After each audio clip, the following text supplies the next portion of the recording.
તો મલ્લિકાર્જુન ખડગેના ગુજરાતીઓ પર વિવાદિત નિવેદનથી સુરતમાં જોરદાર આક્રોશ જોવા મળ્યો। મલ્લિકાર્જુન ખડગેના નિવેદનને સુરતની જનતાએ વખોડી કાઢ્યું। કોંગ્રેસ જ અભણ હોવાની વાત સુરતની જનતાએ કહી। આ સાથે જ કોંગ્રેસના નેતા એક બાજુ બટાકા નાખી બીજી બાજુ સોનું કાઢે છે। આ પ્રકારના નિવેદનોના કારણે જ ચૂંટણીમાં કોંગ્રેસ હારતી હોવાનો મત સુરતીઓએ વ્યક્ત કર્યો છે। આવા નિવેદનોના કારણે જ સુરત શહેર કોંગ્રેસ મુક્ત થયાનો મત ગુજરાતીઓને અભણ બોલનારા લોકો જ અભણ હોવાની વાત સુરતની જનતાએ કરી છે। આ અપમાન ક્યારેય સહન नहीं કરવામાં આવે તેવી પણ વાત કરી। દેશના પ્રધાનમંત્રી અને ગૃહમંત્રી ગુજરાતી છે અને ઉદ્યોગપતિ મુકેશ અંબાણી, ગૌતમ અંબાણી ગુજરાતી છે। સુરતની જનતા આ વાત કરતી જોવા મળી। આ સાથે પણ કહ્યું કે ગુજરાતીઓએ દેશ અને દુનિયામાં ડંકો વગાડ્યો છે। ગુજરાતીઓના કારણે ગુજરાત મોડેલ બન્યું। કોંગ્રેસ નેતા ખડગેજીએ નિવેદન કર્યું છે ગુજરાતીઓ વિશે અને તેમને કહ્યા છે અભણ।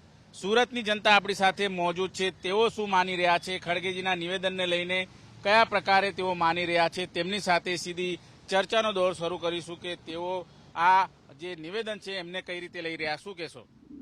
આપને ખડગેજીને મારે એક સવાલ પૂછવો છે કે તમે અમારા ગુજરાતીઓને અભણ તો પહેલા કેવી રીતના કહો? અભણ પહેલા તમારા નેતા છે કે મશીનમાં બટાકા નાખો અને સોનું નીકળે, એટલે એના લીધે આખા સુરતમાં જે કોંગ્રેસ મુક્ત સુરત થાય છે તે એના લીધે થાય છે કે તમે ગુજરાતીઓને કેવી રીતના અભણ કરી ગયો। ગુજરાતી આજે કયા લેવલ પર પહોંચ્યા છે તે ખબર છે અને દેશને કયા લેવલ પર પહોંચાડ્યો તે ખબર છે। આવા નિવેદનોના લીધે કોંગ્રેસ મુક્ત સુરત થાય છે અને કોંગ્રેસ મુક્ત ભારત પણ થશે જ। તમે શું કહેશો? આટલા સિનિયર નેતા ખડકે સાહેબ જો આવો વાણીવિલાસ કરતા હોય ગુજરાતીઓ વિશે તો એ અશોભનીય વસ્તુ છે। એમણે વાણીવિલાસ કરતા પહેલા એકવાર ગુજરાતની મુલાકાત લેવી જોઈએ અને ગુજરાતના ગ્રાઉન્ડ પર ફરવું જોઈએ। ત્યારને અમને ખબર પડશે કે સુરતના ગુજરાતના વ્યક્તિઓ ભણેલા છે કે અભણ છે, કઈ કેટેગરીના વ્યક્તિઓ અહીંયા ગુજરાતમાં વસે છે અને કેટલી રોજી રોજગાર પૂરી પાડે છે એ એકવાર આવીને જોઈ લો એમને કે ખડગે સાહેબને, ત્યારે ખબર પડશે કે ગુજરાત શું વસ્તુ છે। એમને વોટ નથી મળતા સાહેબ, વોટ લેવા માટે ગ્રાઉન્ડ પર ઉતરવું પડે છે। તમારા કોંગ્રેસના નેતાઓ ખાલી ઘરમાં બેસીને વાણીવિલાસ કરતા જ આવડે છે, જનતાની સેવા કરતા નથી આવડતું। મેવા માટે છે કોંગ્રેસવાળા, એ ધ્યાન પર લેશો ને તો આ 2 મહિને તમે પણ આવશો સત્તામાં। શું ખરેખર તમે અભણ છો? અભણ તો આ જે નિવેદન છે એ એમનું માનસિક દેવાલિયા પણ બતાવે છે।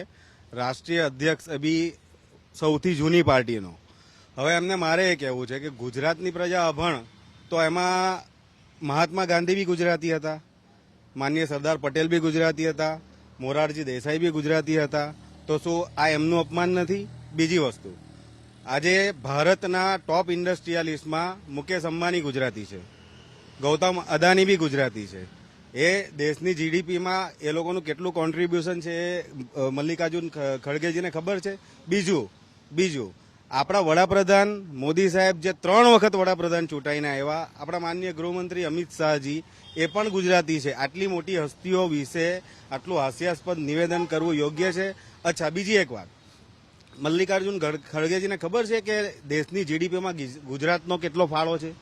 આજે સુરત ટેક્સટાઇલ કિંગ સિટી કહેવાય, ડાયમંડ કિંગ સિટી કહેવાય, ત્યારે પણ અને ગુજરાતી વેપારીઓ જે સાહસ બતાવે છે, જે ગુજરાતના વેપારીઓએ જે કરી બતાવ્યું છે આજ સુધી, એવું દેશના કોઈ પણ સ્ટેટના વેપારીઓએ કરી બતાવ્યું નથી। તો એમના નિવેદનને મારી દ્રષ્ટિએ તો માનસિક દેવાલિયા પણ ગણવું જોઈએ, બીજું એમાં કંઈ લેવાનું છે નહીં। બિલકુલ, તમે શું કહેશો? કઈ રીતે જોઈ રહ્યા છો આ નિવેદનને?